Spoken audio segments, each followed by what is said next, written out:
여러분, 혹시 이런 경험 없으신가요? 분명히 집을 나설 때는 이번 명절만큼은 절대로 과식하지 않겠다. 뱃살을 꼭 빼겠다며 굳게 다짐했는데 막상 고향 집 현관문을 열고 들어가는 순간 그 다짐이 모래성처럼 허무하게 무너져 내리는 경험 말입니다. 코끝을 찌르는 고소한 기름 냄새와 달짝지근한 갈비찜.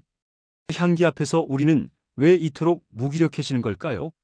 단순히 의지가 부족해서일까요? 아니면 명절 음식이 너무 맛있어서일까요?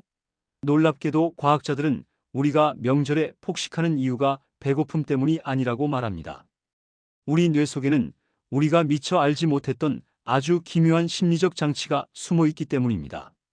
오늘 이 시간을 통해 왜 우리가 명절만 되면 식욕의 노예가 되는지, 그리고 어떻게 하면 건강하고 기분 좋게 명절을 보낼 수 있을지 그 비밀을 낱낱이 파헤쳐 보겠습니다. 2026년 새해를 맞이하며 많은 분이 건강을 위해 다이어트를 결심하셨을 겁니다. 특히 나이가 들수록 나이살이라고 부르는 복부 비만은 만병의 근원이 되기에 큰 결심을 하셨을 텐데, 이 결심을 위협하는 가장 큰 복병이 바로 설 명절입니다. 가족들이 옹기종기 모인 식탁에는 단순히 배를 채우는 행위 이상의 복잡한 심리적 기제가 작동합니다. 오랜만에 만난 친척들의 왜 이렇게 말랐느냐, 좀 더 먹으라는 성화에 못 이겨 꾸역꾸역 숟가락을 들기도 하고, 때로는 듣기 싫은 잔소리를 피하기 위해 입안에 음식을 가득 채우기도 합니다. 내 머리는 분명히 그만 먹으라고 외치고 있는데 손은 왜 멈추지 않는 것일까요? 영국 서리대학교의 건강심리학 전문가인 제인 오그덴 교수는 그의 저서에서 아주 흥미로운 사실을 밝혀냈습니다. 인간이 음식을 대하는 태도는 이미 유년 시절 부모님과의 식탁에서 결정된다는 것입니다. 보통 12살 정도가 되면 부모님은 자녀의 가장 강력한 식습관 롤모델로 자리 잡습니다. 이후 사춘기가 오고 친구들과 어울리며 부모님의 영향력이 줄어드는 것 같지만, 사실 우리 무의식 깊은 곳에는 부모님이 무엇을 어떻게 먹었는지에 대한 기억이 문신처럼 새겨져 있습니다. 놀라운 점은 성인이 되어 독립하고 나름대로 건강한 식생활을 유지하며 살던 사람이라도 명절을 맞아 고향집 식탁에 앉는 순간 뇌의 회로가 갑자기 12살 시절로 되돌아간다는 사실입니다. 이를 심리학에서는 퇴행 현상의 일종으로 보기도 합니다. 부모님이 밥을 빨리 먹는 습관이 있었다면 나도 모르게 그 속도를 따라가게 되고, 어린 시절 좋아했던 맵고 짠 음식들에 다시금 입맛이 길들여집니다. 결국 명절에 과식하는 것은 단순히 의지가 약해서가 아니라 수십 년간 축적된 가족의 무의식이 발동한 결과라고 할 수 있습니다. 여러분의 잘못이 아니라 우리 뇌가 기억하는 그리운 습관 때문인 것이죠. 명절 폭식의 또 다른 주범은 바로 식탁 위에 흐르는 묘한 권력 관계와 스트레스입니다. 최근 젊은 세대 사이에서는 남성 호르몬과 여성 호르몬의 특성을 따서 성향을 구분하는 말들이 유행하기도 했지만, 사실 이런 강압적인 위계 질서는 자연계에서 오히려 보기 드문 현상입니다. 영장류 120여 종을 조사한 연구 결과에 따르면 성별에 따른 고정된 권력 우위는 전체의 30%도 되지 않았습니다. 대부분의 자연 상태에서는 상황에 따라 유연한 관계가 유지된다는 것이죠. 하지만 안타깝게도 인간의 명절 식탁은 이보다 훨씬 경직된 경우가 많습니다. 취업이나 결혼, 자녀 교육, 혹은 외모에 대한 통제.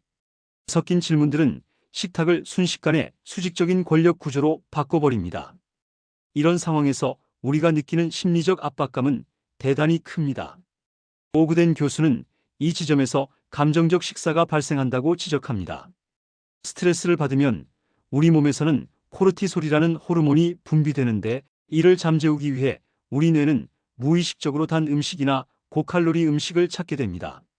잔소리를 듣기 싫어 입을 닫기 위해 음식을 집어넣는 행위 자체가 하나의 방어 기제가 되는 셈입니다.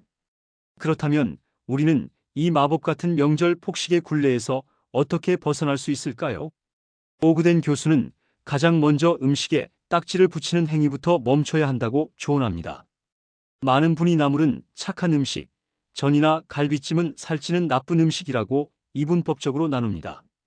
하지만 특정 음식을 나쁜 것으로 규정하고 금지하면 우리 뇌는 오히려 그 음식에 대해 더 강렬한 갈망을 느끼게 됩니다. 이를 반동 효과라고 합니다. 꾹 참다가 결국 폭발해서 먹게 되면 죄책감과 수치심까지 느껴져 정신 건강에도 해롭습니다.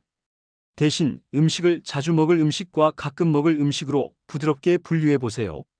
오늘만큼은 내가 좋아하는 전을 기분 좋게 딱 3조각만 즐기겠다고 스스로와 타협하는 것이 훨씬 효과적입니다. 음식의 맛 자체를 음미하며 대화를 시도해 보는 것도 좋습니다. 이 잡채는 정말 식감이 좋네요.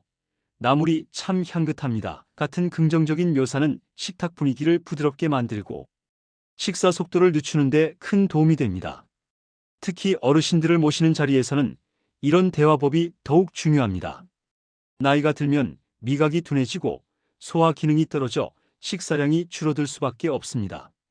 이때 왜 이렇게 안 드시냐며 다그치기보다는 음식에 대한 칭찬과 긍정적인 피드백으로 입맛을 돋워드리는 것이 진정한 효도입니다. 명절은 부모님이 평소에 식사를 잘하고 계시는지 확인할 수 있는 소중한 기회입니다. 억지로 먹이려 하기보다 즐거운 대화가 오가는 분위기를 만드는 데 집중해 보세요. 또한 음식을 어떤 보상으로 사용하는 습관도 주의해야 합니다. 어린 조카나 손주들에게 세배를 잘하면 맛있는 간식을 주겠다는 방식은 아이들에게 건강하지 않은 음식이 즐거움이라는 공식을 심어줄 수 있습니다. 대신 올바른 식습관을 보였을 때 따뜻한 칭찬과 미소로 보답해 주는 것이 아이들의 평생 건강을 위한 최고의 선물이 될 것입니다. 여러분, 이번 명절은 나를 비난하거나 억제하는 시간이 아니라 내 몸과 마음을 따뜻하게 보살피는 시간이 되었으면 합니다.